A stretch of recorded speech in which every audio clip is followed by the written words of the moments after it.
Assalamualaikum warahmatullahi wabarakatuh. Pada hari ini kami akan mempresentasikan hasil final project machine learning yaitu klasifikasi KNN Social Network Edge. Saya Gunawan Wahyudodo dan juga rekan saya Rio Valdi Pratama. Stop. Pendahuluan. Penggunaan teknologi informasi dan komunikasi telah meningkatkan interaksi antar individu dan institusi secara signifikan. Salah satu contoh yang paling populer adalah media sosial, yang memungkinkan pengguna untuk berbagi informasi, berkomunikasi, dan berpartisipasi dalam berbagai kegiatan. Dalam beberapa tahun terakhir, media sosial telah menjadi platform yang sangat penting dalam berbagai aspek kehidupan, termasuk politik, bisnis, dan budaya. Dalam konteks bisnis, media sosial telah menjadi alat yang efektif dalam mempromosikan produk dan jasa perusahaan menggunakan media sosial untuk mempengaruhi keputusan konsumen dan meningkatkan kesadaran tentang produk mereka. Dalam beberapa kasus, media sosial telah berperan penting dalam meningkatkan penjualan dan meningkatkan kesadaran tentang merek. Namun, dengan adanya kemunculan media sosial, juga muncul masalah baru seperti spam dan propaganda. Spam dapat berupa informasi yang tidak relevan atau bahkan berisi informasi yang tidak akurat. Sementara propaganda dapat berupa informasi yang disajikan secara selektif untuk mempengaruhi pendapat masyarakat. Oke. Kemudian ini adalah metode penelitian. Alur penelitiannya mulai, kemudian identifikasi masalah, pengumpulan data, preprocessing data, pelatihan model KNN, pengujian model, evaluasi hasil, visualisasi hasil, kemudian bisa ke bawah lagi rekan yuk. Ya, terima kasih. Pengujian data baru dan selesai. Penjelasan dari alur penelitian data. Pengujian alur dari identifikasi masalah, pengumpulan data, preprocessing data, pelatihan model KNN, pengujian model, evaluasi hasil, visualisasi hasil, dan pengujian data baru. Yang pertama, identifikasi masalah. Identifikasi masalah adalah tahap awal pada analisis data. Dalam tahap ini, penelitian mengidentifikasi masalah yang ingin dipecahkan dan memahami konteksnya.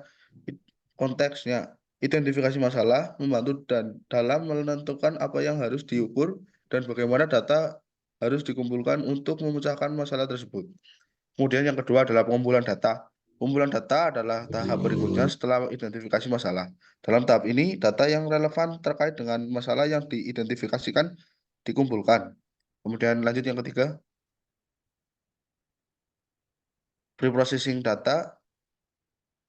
Preprocessing data adalah tahap di mana data dikumpulkan, dibersihkan, dan disiapkan untuk analisis. Proses ini meliputi beberapa langkah seperti data cleaning, data interrogation, data transformation. Kemudian yang keempat, pelatihan model KNN. Pelatihan model KNN atau K-Nearest Neighbors adalah tahap di mana model KNN dibuat dan diperbarui menggunakan data yang telah diproses. Kemudian nomor 5 adalah pengujian model. Pengujian model adalah tahap di mana model KNN yang telah diperbarui dites dengan data yang tidak digunakan untuk pelatihan. Kemudian yang keenam, evaluasi hasil. Evaluasi hasil adalah tahap di mana hasil pengujian model dianalisis dan diperbandingkan dengan standar yang ditentukan. Kemudian setelah evaluasi, visualisasi hasil adalah tahap di mana hasil evaluasi diperlihatkan dalam bentuk visual seperti grafik atau tabel. Kemudian pengujian data. Pengujian data baru adalah tahap di mana model KNN yang telah diperbarui dites dengan data baru yang belum digunakan sebelumnya. Kemudian dataset. Ini adalah dataset sebelum melalui tahap preprocessing. Bisa dilihat. Kemudian lanjut.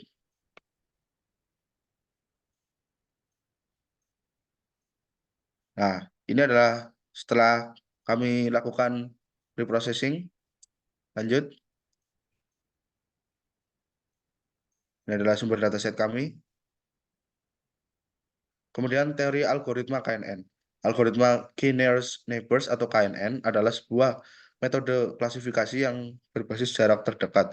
Algoritma ini bekerja dengan cara mencari jarak terdekat antara data yang akan dievaluasi dengan K, tetangga atau neighbors terdekatnya dalam data pelatihan. KNN menggunakan prinsip bahwa objek yang mirip dengan objek lainnya dalam kategori yang sama juga memiliki kemiripan dengan kategori yang sama. Kemudian rumus KNN, DI sama dengan X2I min X1I kali 2. PI sama dengan 1. Keterangannya adalah X1 adalah sampel data, X2 adalah data uji, P adalah dimensi data, dan I adalah variabel data. Kemudian langkah-langkahnya, pilih nilai K. Nilai K menentukan jumlah tetangga yang akan diperiksa dalam menentukan klasifikasi suatu titik data.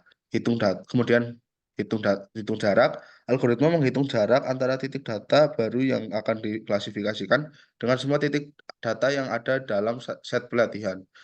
Kemudian temukan tetangga terdekat. Setelah menghitung jarak, KNN akan mengidentifikasi tetangga terdekat yang memiliki jarak terpendek dari titik data baru. Kemudian yang keempat adalah tentukan klasifikasi. Klasifikasi dilakukan dengan cara mencari mayoritas dan kategori pada tetangga terdekat yang ditemukan. Kemudian kelebihan dan kekurangan KNN. Kelebihan KNN meliputi sederhana. Algoritma KNN relatif sederhana dan mudah digunakan sehingga dapat diterapkan pada berbagai aplikasi. Yang kedua adalah tidak memerlukan pengetahuan awal. KNN tidak memerlukan pengetahuan awal tentang struktur data dan distribusi data sehingga dapat digunakan pada berbagai jenis data. Kemudian kekurangan KNN meliputi rentan terhadap noise. KNN dapat terganggu oleh noise atau data yang tidak relevan yang dapat mempengaruhi akurasi klasifikasi. Kemudian tidak dapat menangani data yang tidak terstruktur. KNN tidak dapat digunakan pada data yang tidak terstruktur atau tidak memiliki fitur yang jelas. Kemudian dilanjut oleh Rio.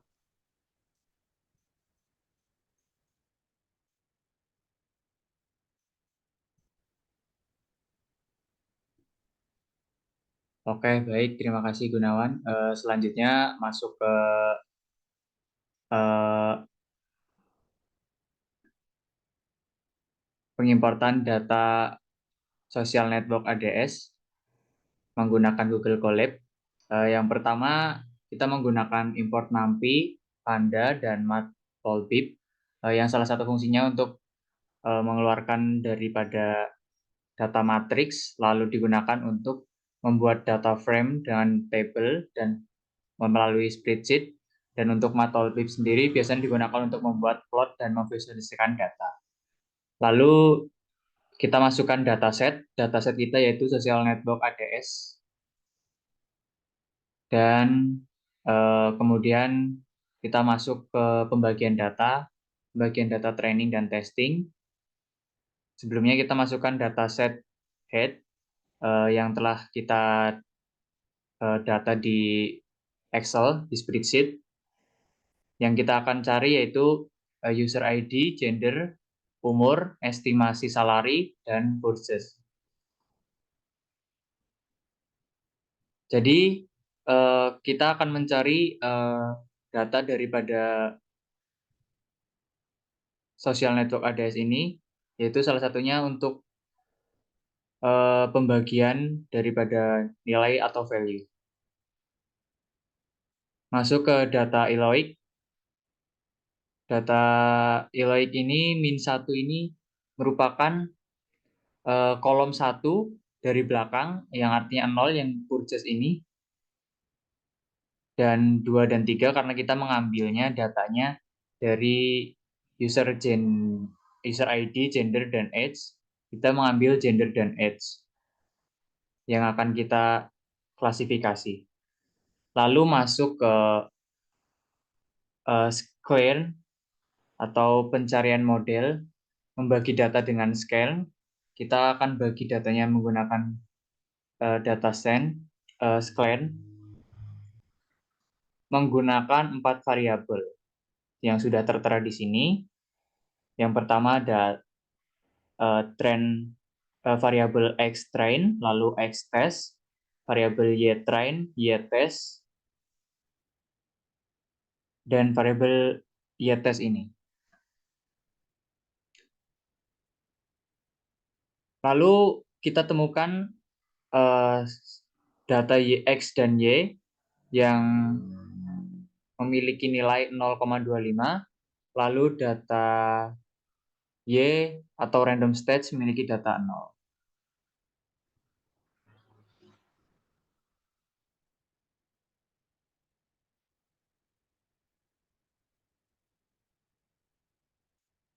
Lalu kita masuk ke fungsi sclaren atau processing, import standar sclaren. Kita punya dua variabel yang akan kita tes, yaitu xtrain dan xtest. Kita panggil strain scalarnya, transform xtrain dan xtest. Nah, setelah itu kita masuk ke scale neighbors atau KNN.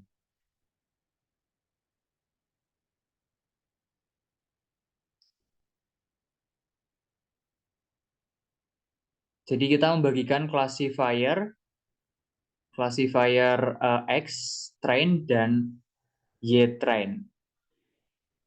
Untuk KNN sendiri, key neighbor-nya kita menemukan data 5, lalu untuk metrik P-nya kita mendapatkan nilai 2. Dan classifier yang kita ujikan X train dan Y train. Nah, setelah berhasil memanggil classifier, akan muncul key neighbor seperti ini yang menunjukkan metrik berhasil seperti ini. Lalu ada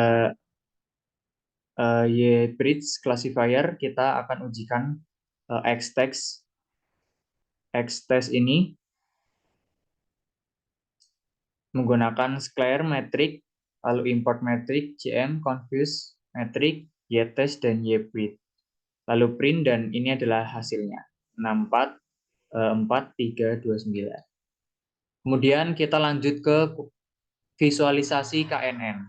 Nah, di visualisasi KNN ini kita masukkan data yang telah tadi kita masukkan, mulai dari data xset, yset, xtrain, dan ytrain. X1, X2, npmax, np, average, star x, set data sama dengan 0, min 1 stop set, max plus 1 step 01. Lalu untuk np average yang sebelahnya sama, datasetnya 1, min 1, stop set 1, max 1, step 0.01.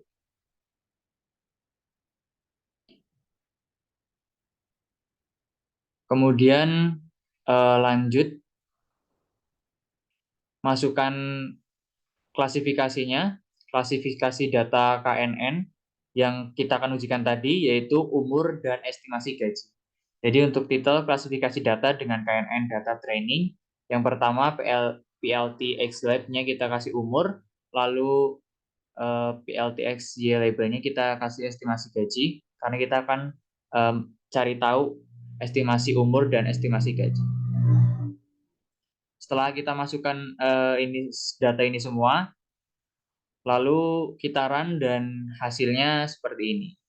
Klasifikasi data KNN data training. Nah, di sini ada estimasi gaji dan estimasi umur. Untuk estimasi gaji sendiri, ini adalah variabel Y, kemudian untuk umur ini adalah variabel X. Nah, di sini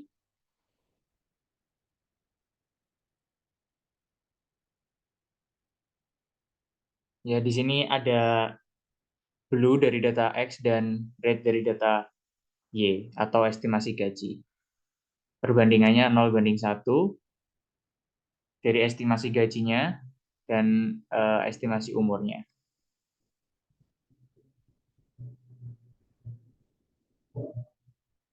Kemudian selesai. Mungkin itu saja pembagian data training dan data testing dari Social Network ADS menggunakan KNN Neighbor Classifier yang telah saya jelaskan, mulai dari mengundang classifier KNN dan memvisualisasikan KNN ke dalam data yang kita cari, umur dan estimasi gaji. Kemudian muncul variabel ini, estimasi gaji dan umur, dengan klasifikasi data KNN atau data training dengan grafik seperti ini.